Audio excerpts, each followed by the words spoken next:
thank you for having me here now that we've gone through the alphabet. No, I'm just teasing. But it is an honor to be here. And thank you for all the good work that you do in I keep saying Sierra Club, the Serra Club, because we do need more vocations. Those of us like myself are 64 years old and really only have about 10 more years of good years. Well, you never know. But at any rate, so we need some young blood coming in. So that's always good. Well, my vocation story is kind of an unusual one, but I guess everybody's vocation story is in some ways unusual.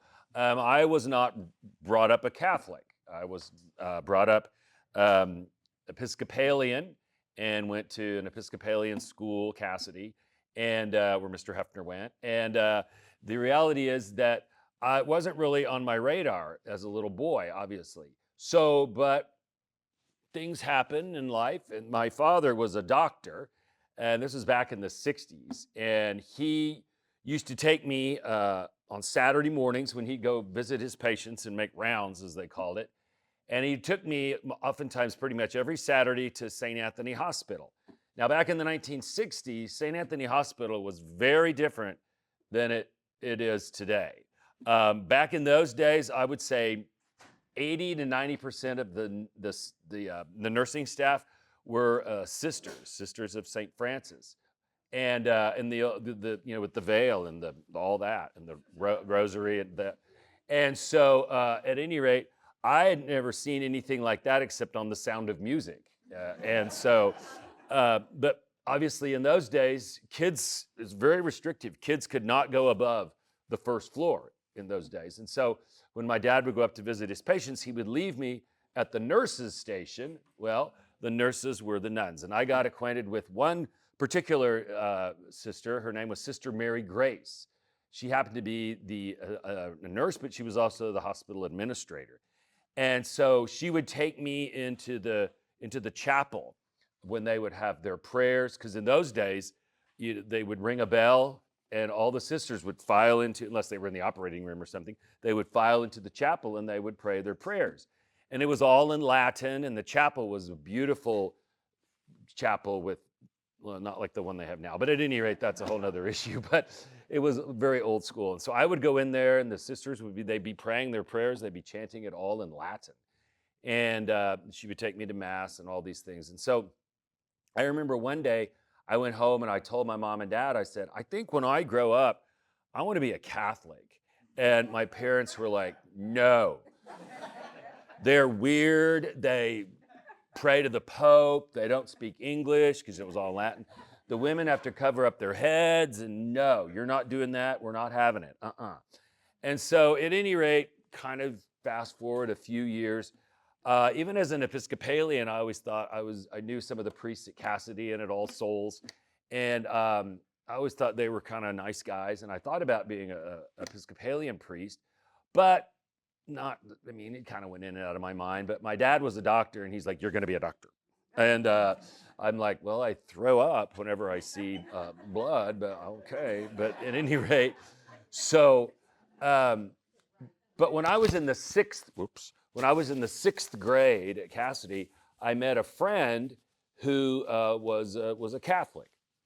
And so I asked my mom and dad if I could stay all night, like kids do in those days. And my parents were divorced then, and my mom said, well, okay, but don't let them take you to church or anything like that. And so, of course, they did.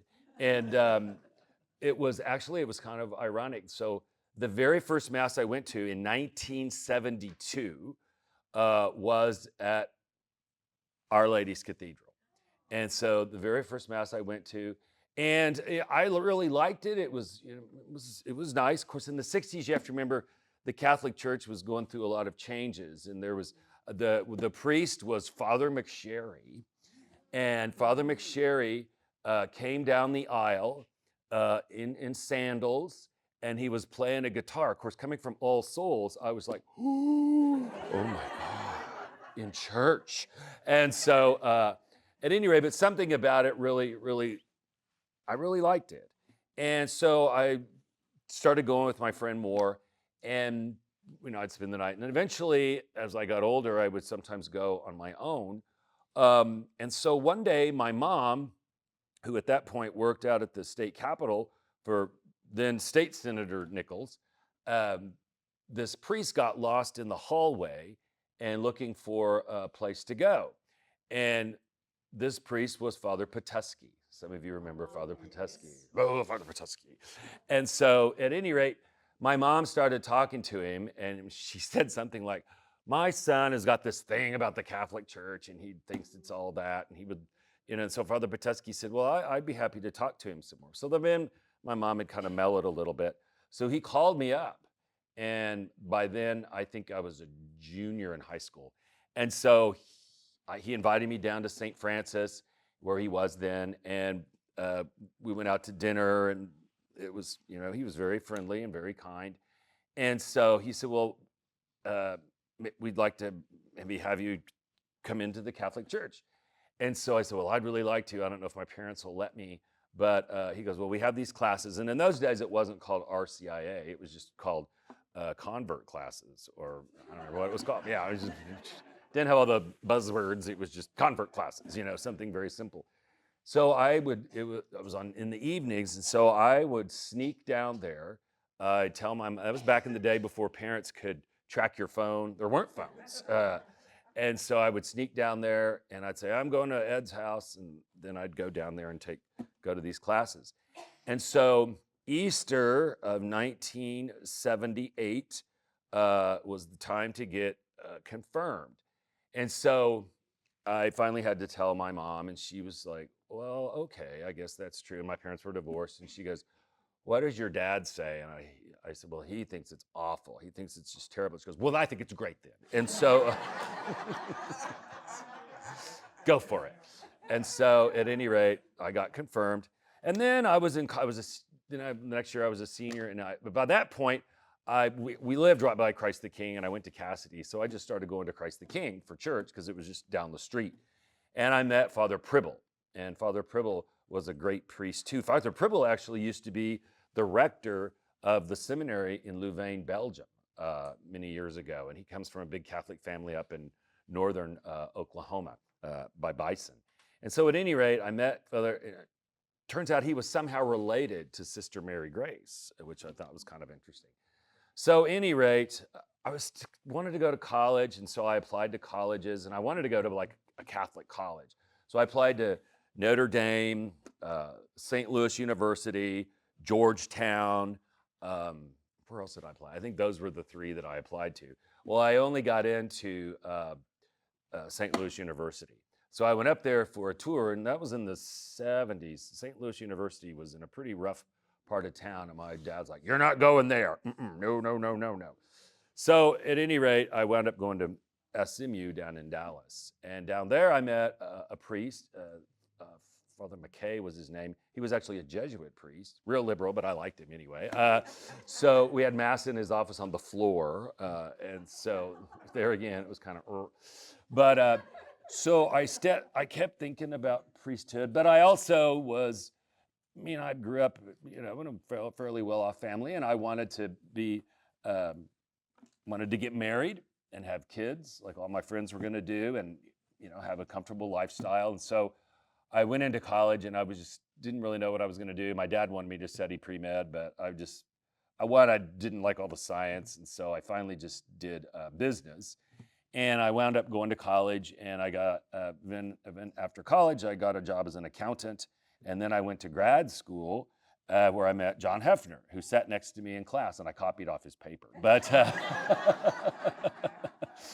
any rate, but the desire to kind of be a priest never went out of my mind. I just kept thinking about it and thinking about it. So one day I had gone on a business trip to St. Louis, Missouri. And I was driving, because I'm one of those, if you know me, when I go on a conference or a business trip, I also kind of like to look around. One meeting a day, that's all. But at any rate, so I was driving down Lindell Boulevard, which is the big street that goes basically from downtown to Washington University. And I decided to go in the cathedral there, not the one by the arch, but the huge big one with all the mosaics. It's beautiful if you've never been there. So I went in and I went to mass. Well, it was just a 5 o'clock mass on Saturday. And it turned out it was an ordination to the priesthood. And I had never been to anything like that in my life.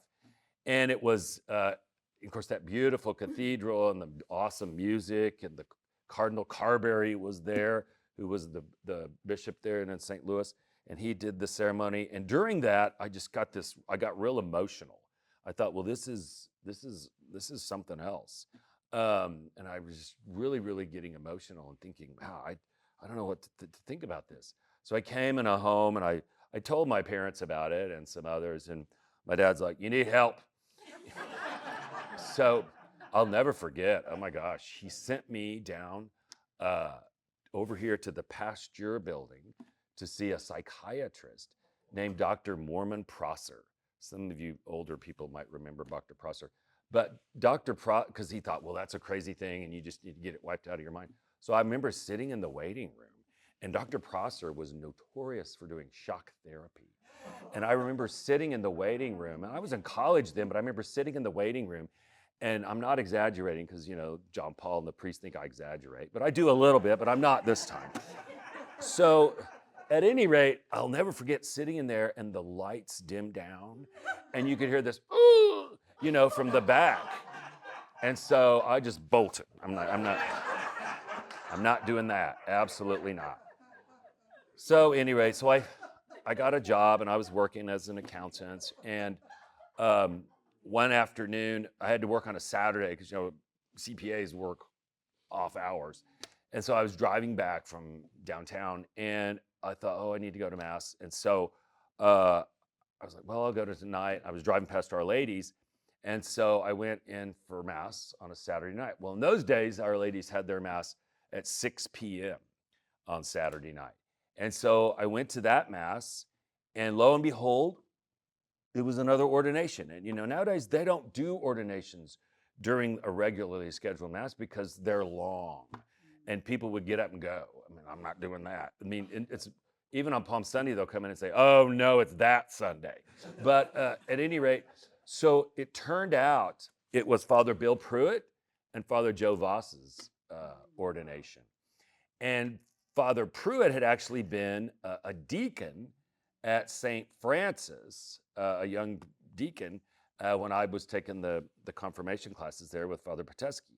And so there again, during the ordination, I got very emotional and started shaking. And it was almost like a voice said, this is where you're meant to be. Or it was really like that. There again, I told a few people, and they said, that's just weird, you're hearing voices. And so anyway, I just kept going and kept going. So then I went to meet Father Thomas J. Boyer, who was the vocation director then. And he said, well, what do you think? And so he sent me to St. Meinrad. They had this, back in those days, they had a come and see weekend where they would actually fly you there. And all I thought was, oh, free trip on a plane. Okay, let's go. And so I went, and actually my mentor student that showed me around was Ray Ackerman. And so, because, Ray is like Mr. Comedian. He's like, yeah, this is really, so I thought, well, this is a fun place. And so at any rate, I thought, well, okay, I'll just apply and see what happens. And we'll just see how it plays out. And because I thought, well, I'm not getting any younger, and I either need to get it settled and go for it, or just get it out of my system and move on with life. And so I went, really, that was my attitude. It's like, well, I either will or I won't. Well, I was okay either way. So I went, and it was the first person I met in seminary was Father Jim Goins. He was a classmate of mine at seminary. And he's one of the few in the class that's still a priest. But at any rate, and that's what seminary's for. I mean, you're there to discern. And so anyway, I began seminary there and kept going and going. And I can attest to the seminarians. It's a long haul as a seminarian, because you see the end in sight. Now these guys, I know you guys, well, you too, I think went to seminary college, didn't you? Yeah. And did you, Jose? Seminary college? Colegio Seminario? Okay. Well, anyway, these guys did. And so it's longer even then. whereas I went to regular college. And so, but at any rate, and now they keep adding years to it. They have, well, let's add another year. So at any rate, it was a 6-year haul, and it seemed just like the end would never come. And because I always say nobody has a vocation to the seminary, you have a vocation to the priesthood. But I met a lot of really good people. In those days, in the 80s, the seminary was kind of different than it is now. It was a little, not to be stereotypical, but it was liberal. Like we were not allowed to kneel, and we had inclusive language, and the music was all, on the guitar. And so, which I don't like, but at any rate, but I persevered, and like I said, I had a lot of good times there.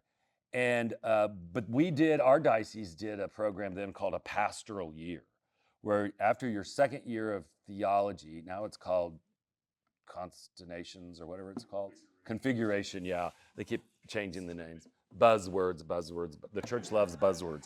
So at any rate, that's an opinion. Okay, so at any rate, Avery's bleeping the video. But so at any rate, we did this thing called a pastoral year. Well, I was supposed to go to St. Thomas More with Father Joe Ross, who was the pastor there then.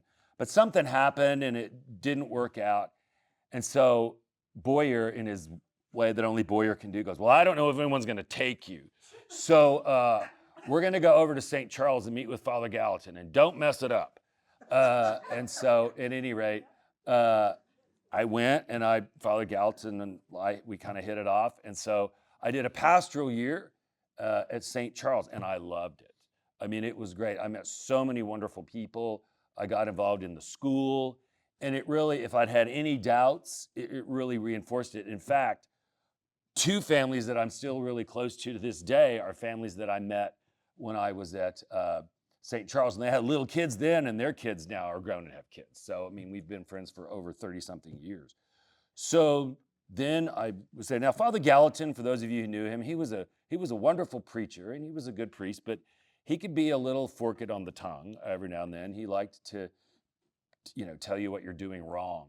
So dinner in those days, parishes had housekeepers, and you would sit down for dinner with the priest.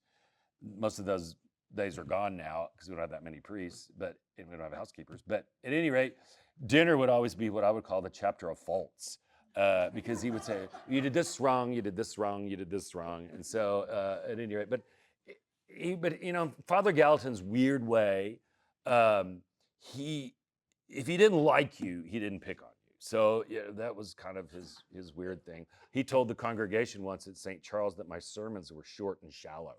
But at any rate, then I said, well, yours are long, and because it'd be like 40 minutes. So at any rate, but they were good. I mean, you didn't just doze off. But at any rate, so then oddly enough, I got ordained in 1992 back at Our Lady's. And so then I got assigned to St. Charles for 5 years with Father Gallatin. And it was 5 very good years. I mean, he drove me crazy and I drove him crazy, but we really got along well, all in all. And the staff was great. And St. Charles was very different then than it is now. I mean, it's changed a lot over the years. It's still a wonderful parish, but it's changed. So then after that, one thing about priesthood that the priests will tell you, I don't like moving. I don't like change. I don't like moving. And so once I'm camped in, I don't want to move. But it's kind of the wrong thing as a priest. But at any rate, so it was time to move after 5 years. And I went to see Archbishop Beltran, and he said, well, Rick, it's time to move. And I'm like, no. He goes, but I want you to go and study canon law. And I was like, what's that? And so at any rate, I said, well, can I think about it? He goes, yeah, you can think about it. But you're doing it, but you can think about it. Father Pribble once said, Rick, when you get older, celibacy is easy, but that obedience thing will bite you every time. So there's some truth to that. So anyway, I said, well, okay, that's fine. Can I go to, I don't want to go where I don't understand the language. He goes, well, you're going to Rome. And I was like, oh. So then I thought, well, Rome, La Dolce Vita, all that, and it would be great. So anyway, I left St. Charles, and it was really hard to leave. I cried and cried and cried and cried and cried. And I remember going to the airport. The 8th grade had bought me this big bag to put everything in. And so I went to the airport, and that was the day when you could go down to the gate and say goodbye. And so like a whole bunch of people went. It was really cool. And so then when I got to Rome, though, suddenly La Dolce Vita n'existe pas. It was not there. And there was no one to greet me. And I had to figure out the train and go to the train station. And then from the train station, I had to walk to where I was supposed to stay. Because the next day I was going to go to learn Italian in Siena. And so here I'm going down the sidewalk, because that was about where there weren't GPSs then. That was the old unfold the map. So I was trying to find out where I was going to stay, and clunk, clunk, clunk, clunk, clunk with the big bag down the sidewalk. And so then the place where I was going to stay, nobody answered. So then I had to go out and find a hotel, and that was really, so I was just like crying and driving along. So at any rate, then I got to Siena the next day, which that's a whole story we don't have time for, but I was going to stay with a family in the language school, and because that would help me to learn the language. And so in my mind, the family was going to be, the mother would be Sophia Loren, and they would live in a vineyard, in a villa, and there would be a big sign, Benvenuto Padre, So no, the lady, her name was Amelia, and she lived in a 400-year-old building on the 5th floor with no elevator, so clunk, clunk, clunk up the stairs. And she did not like 3 things. She did not like Americans, she did not like men, and she did not like priests. And so, but she took in boarders for the language school to supplement her pension. So at any rate, she didn't want me to take the shower, and we don't even go into it. But so it was very, very trying. And so at any rate, I remember I called home, and that was back the day before cell phones. And you had to go to the store, buy a card, to put the card in the phone, and then the operator. So I finally got a hold of my dad, and I was like, oh, this is terrible. He goes, well, you made your bed, now lie in it. And so at any rate, but it turned out to be almost 3 awesome years. I met some wonderful priests, several of whom I'm still really good friends with. I got to meet Pope John Paul twice and go to masses in the Vatican and midnight mass and all those things. And so it really turned out to be a great, wonderful experience that I wouldn't trade for anything. And so I came back and I worked in the tribunal for 25 years, but now at a McGuinness I don't. And then after that, my first parish as a pastor was Kingfisher, St. Peter and Paul, where Father Carson's from. And in fact, Carson was a little boy. I remember when John Paul was a little boy. I remember when these 2 guys were in high school. And so at any rate, and then after that, I got moved to St. Francis. And then I was at St. Francis for 5 years, where I met the McKees, and then the Hefners converted when they were there. And then and I met Charlene, the Grebs, and some others. And so then, and you guys were there too. I don't want to leave anyone out. And so at any rate, and then I was there 5 years. Then I got sent to Christ the King for almost 15 years. And then now I'm at Our Lady's. So the interesting thing about that is the 3 parishes that I guess influenced me the most when I was going through this process were St. Francis, because of Father Petesky, and where I converted, Christ the King, where I went all the way through college, and the Cathedral, where I went to the first Mass and got ordained. And so now I've been blessed to serve in all 3 parishes that really were key in my priesthood. So, I've never looked back. I've never regretted it. Sort of like anything, it has good days and bad. Yesterday at McGuinness was kind of a trying day because, just high school stuff that goes on, but we got it all taken care of. So at any rate, but it's been a good ride, and I've been a priest 32 and a half years. And so, guys, you'll get out, and it goes fast, because it seems like I was just sitting where you're sitting, and now here we are.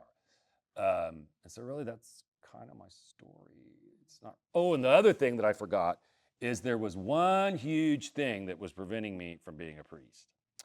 I have one horrible fear in life, and I still have it, is public speaking. I do not like public speaking. It makes me sick to my stomach to do it. It makes me very nervous, and I'll never forget my first Mass at Christ the King. I got up there, and I finished incensing the altar, and I looked out, and I saw all those eyes, and all I wanted to do was go out the back door, just because, I got really nervous. And so then, anyway, so I finally realized I was trying to solve this all on my own. And so I started saying a prayer that's actually in the back of the missal to Mary, and before I celebrate every Mass, and it calmed me down. I still don't like public speaking, but by the grace of God, surely I'm able to do it every day. So anyway, that's my story. So, thank you. There are going to be questions. If you wouldn't mind, for the benefit of the video, summarize the question before you answer. Oh, okay. Molly. Oh, no, I didn't take dancing classes. The theology faculty at McGuinness, they have this thing called Dancing with the Irish Stars. And they wanted me to dance with them. And so we did this dance. I don't even know, it was like some country song about Texas and Drive Your Lexus. And I don't know, Britney Spears or somebody sang it. Oh, Beyonce. Was that who it was? Okay. But anyway, so we did it, and we won. So that was, yeah. But it was like 2 weeks ago. But luckily, I was on the back row, hiding behind Troy Bodman, who was a former seminarian who teaches at McGuinness now. So. Yeah, there is. It's on the McGuinness YouTube. Yes, it's there. Yes. You can watch Rick and what's it called? Rick and Oh, there's the other one that kids made me do where we pranked some of the theology teachers. So that's a whole. They made you do it? Well, they asked. I he looked like he sounded pretty much. I said, I'll do it. Okay. Any other questions? Yes. Oh. My middle son is a freshman right now in OU, Mhm. but he never showed since probably his senior year at Bishop McGuinness. He never showed pretty interest even in attend Mass. But suddenly, like 2 weeks ago, he let me know that, Dad, probably I am interested in go a little bit deep, and I am considered probably joining to the seminary. Awesome. That's But honestly, I don't have any skill. I don't see any skills in him, and any single like a signal that he want to be or he could to be a good priest or something like that. I don't know. My first answer is, wherever you go or whatever you decide, I will support you. Yeah. But honestly, I don't know what else I need to do. We're happy you're not God. And that God sees these skills in you. Yeah. No, I mean, I think that's all you can do is just support him and love him, whatever it goes. There was another priest guy who went to the seminary many years ago who nobody thought would make it, and in fact got kicked out of 2 seminaries, and they said, this one will never amount to anything, Blessed Stanley Rother. So, I mean, you never know. You just never know.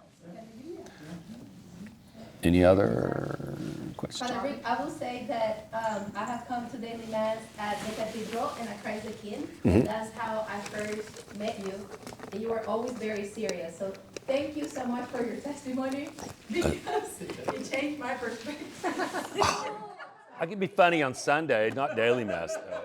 But one question, your dad, so, after all these years. Oh, there's an odds. I forgot that part of the story. So about 25 or 26 years ago, my mom decided that, she was going to go through the RCIA class just to kind of see what it was all about.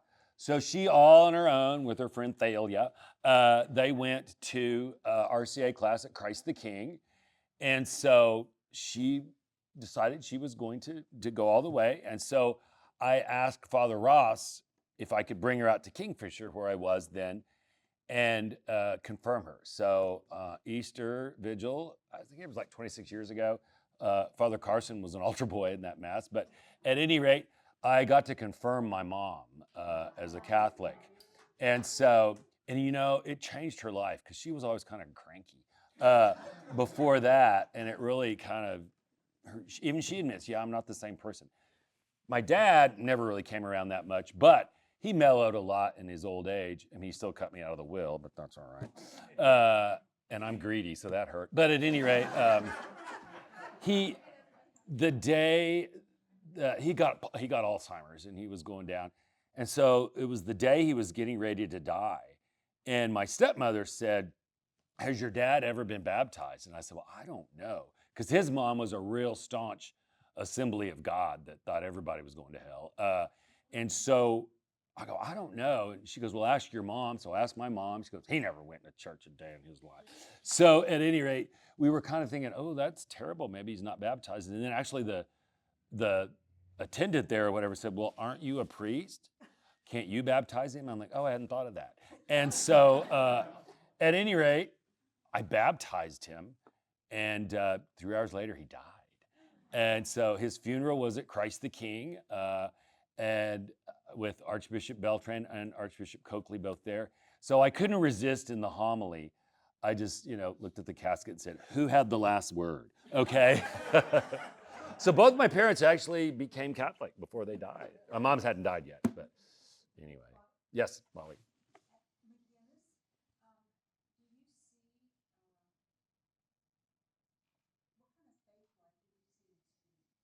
Yeah, that's a tough call because, the problem with nowadays, the Father Gallatin used to say, and he's right, McGuinness or any Catholic school is only as Catholic as its parents. And I'm not saying that against parents, but a lot of the kids, they're not that interested. And it's getting better, but we have these all school masses in the auditorium, which is terrible. And so you see Henry, you remember those. And you see yawning and nobody sings. But I've noticed more kids are, we started Liturgy of the Hours and more kids are coming to that. And confession, the first few weeks, not really many people came, but now it's pretty much, nonstop. So I think it's there. It's just, I said, McGuinness is kind of like an oil field. The easy oil is out now. It's the fracking. We have to frack to get them to really go into their faith. But then they do things like service projects and mission trips, and they love that. So, I think it's there. It's just typical teenagers. Yeah. Any other questions? Oh, Teresa.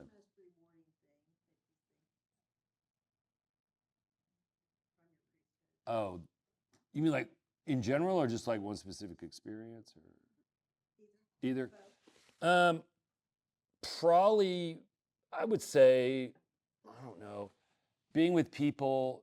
It sounds weird, but being with people and giving them the last rites and being able to, it's not like pleasant or anything, but being them and seeing the comfort that brings to their family and to them, that is very rewarding. Baptism is very rewarding. And in spite of my fear, I love to celebrate Mass. Yeah. So anyway, yeah. Yes, Kirk? Oh, my favorite pilgrimage site is, actually, when I was for several years, I went with a group of Italian priests and nuns up to the Dolomites in northern Italy. And it was a retreat. The priests here go, that's a retreat. But at any rate, we would get up in the morning and we would hike up to the top of a mountain. And then we would stop and the sisters would give like a little reflection. Then we'd have a lunch because you'd pack lunch. And then we'd say Mass. And I said, that gives a whole new meaning to the word high Mass when you're saying Mass on top of a mountain. And, those of you who know me, I'm pretty traditional and like all the bells and whistles, but that would probably be my most favorite pilgrimage place I've been.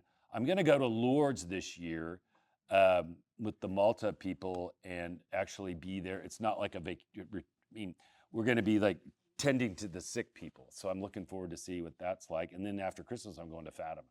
So anyway.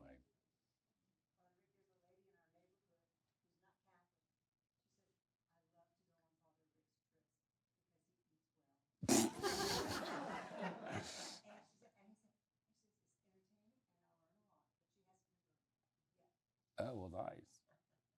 So do you take people with you on? Well, sometimes, like I went on one in October. Usually you have to get invited by like a tour company or something. We had one in October that we went to Germany and to Hungary. and visited different sites and have mass in a different day. And that was a good. Then took a river cruise down the Danube. That was kind of fun. But they're usually advertised. And I've been to the Holy Lands a couple of times. You've taken some of those trips, haven't you, John Paul? Of course, that Holy Land got shut down, but yeah. Okay. So yeah. Well, I say that getting through the alphabet to the S's. Yeah. Thank you.